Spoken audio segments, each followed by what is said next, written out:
Religious player didn't realize D&D has magic, demons, and witches in it. Hi everyone, All Things D&D is back with another story. I remember when I was a youth, my friend's mom had crossed out anything that referenced the devil, demons, or witchcraft in his Palladium book. Oh, the early 90s. What a time to be scared of people's imaginations. It's a little depressing to see the stigma still exists in some form today. Has anyone ever prevented you from playing D&D because of demons, or because you could play as a tiefling? Let us know after you listen to this story. I'm a first-time DM, and I firstly want to mention I accidentally let this new player get a 9th level spell right out of the gate. Duplicate, but as an item with unlimited uses. Oops. I really should have paid more attention to that, but I was so nervous about everything else, it escaped my notice. I then made the mistake of thinking this new player would be responsible with the item, but this player seemed to think he was the main character of the story and was allowed to do anything he wanted. He wandered off on his own, tried to rob everyone and everything while other players were doing the quests. He got frustrated when I dedicated time to other players, or told him that people were watching, so he couldn't steal or there would be consequences. He poured all his skill points into stealth, persuasion, and sleight of hand, and never rolled under a 20. I swear he did his sheet wrong because he was rolling way too high than should be possible at level 1. I told him that the item was too powerful, and nerfed it into something more level 1 friendly, and asked to see his sheet so I could make sure he did the point allocation correctly. He says sure, but then an hour later tells me, so I'm uncomfortable with all the use of dark magic, demons, fortune-telling, curses, and necromancy, so if you could avoid all of it, I'd greatly appreciate it. I've seen the effects of witchcraft in real life, and my mother said she's not comfortable with me playing games with it either, so please don't have any in your campaign. I know what you're thinking. Being 15 is hard, and parents can be difficult. Ha! Just kidding. He's 22. I want to note it's after only one session, and literally the only thing they've encountered at this point is a fortune teller after being transported to a pocket dimension. So I prodded at this and asked him what exactly he's uncomfortable with. And he says, creepy ladies telling you your fortune who are possessed by demons is real life stuff. Firstly, this fortune teller is an Aasimar, you absolute empty-headed idiot. And secondly, bruh, this is not real life stuff, and I'm not going to cater to delusion. This is a fantasy game. I'm putting fantasy in my fantasy game. You can't cut out the magic. He suggested that I write all the magic to be portrayed as evil. He suggested, and I quote, maybe you could make it so if someone is casting a familiar to say something like she, our wizard, conjures the familiar out of the dark abyss where everything has gone to die using her black magic. Excuse me. Sorry. What? Like he thought it was reasonable of him to ask me to rewrite my entire campaign to include no demons, curses, witches, fortune tellers, necromancers, or undead creatures, or anything vaguely heaven or hell-like. Force me to make another player's character evil because he thinks magic is real and evil, and therefore the story has to reflect his feelings on the subject. Allow him to dictate to the other players what races they could or couldn't be. No tieflings allowed. Needless to say, I told him I'm not getting rid of half the stuff in D&D to accommodate him, and if he's uncomfortable with that, maybe he should play something else. He luckily agreed and dropped out. I feel bad because I don't think I did a good job of establishing boundaries, but he joined a D&D game not knowing there were going to be demons and witches. I think maybe he was pissed I didn't let him do whatever he wanted by nerfing his item, so he used the religion thing as an excuse, but I kind of doubt it. I feel kind of bad about it, but at the same time, he was very difficult to work with, very unaware of how entitled he was being. He demanded a lot of time and effort. I hope the rest of the campaign is better.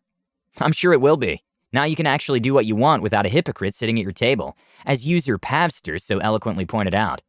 Fine, magic is evil. Sorcerer summons her undead minion from the dark abyss. 2 minutes later, problem player swiftly pockets the livelihood of the honorable merchant, knowingly stealing the food off of his 7 children's mouths, as Lathander weeps.